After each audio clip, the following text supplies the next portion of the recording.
یو ملګری دا پوښتنه کړې ده چې د اذان په دعا کې والدرجة الرفیعه شته کنه. نو محترمو د اذان په دعا کې والدرجة الرفیعه شته. دا غي د پاره یو څو حوالې در کومه. یو دا تفسیر روح البیان دی، اتم جلد ما سره دا بیروت والا چاپ دی،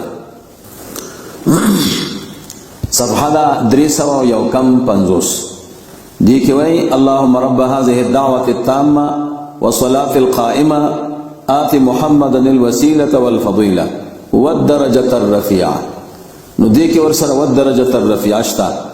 تفسیر روح البیان اتم جلد صفحه دا 351 سورۃ فصلت آیت نمبر د 3 تر 15 پورې.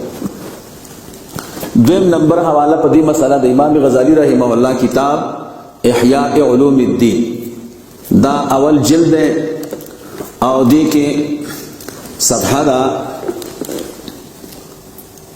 200 دلتموائی وعند الفراغ یقول اللهم رب هذه الدعوة التامة والصلاة القائمة آت محمد الوسيلة والفضيلة والدرجة الرفيعة. دلتا امام غزالی رحمہ اللہ چې د اذان کې دعا نقل کړې ده، نو په دې کې وسره داشتا احیاء علوم الدین اول جلد او صفحه دا 200. دریم نمبر دا تفسیر مظهری ده، دې کې شپږم جلد او صفحه دا پکې 195 او سورۃ المؤمن ده او آیت نمبر ده 9 نمبر آیت دی کہ وہی یہ بقولی اللہم آت محمد الوسیلة والفضیلة والدرجة الرفیعہ. نو دی کہ ورسر والدرجة الرفیعہ شتا. تفسیر مظہریش پگم جلد او صفحہ دا 195 سورۃ المؤمن.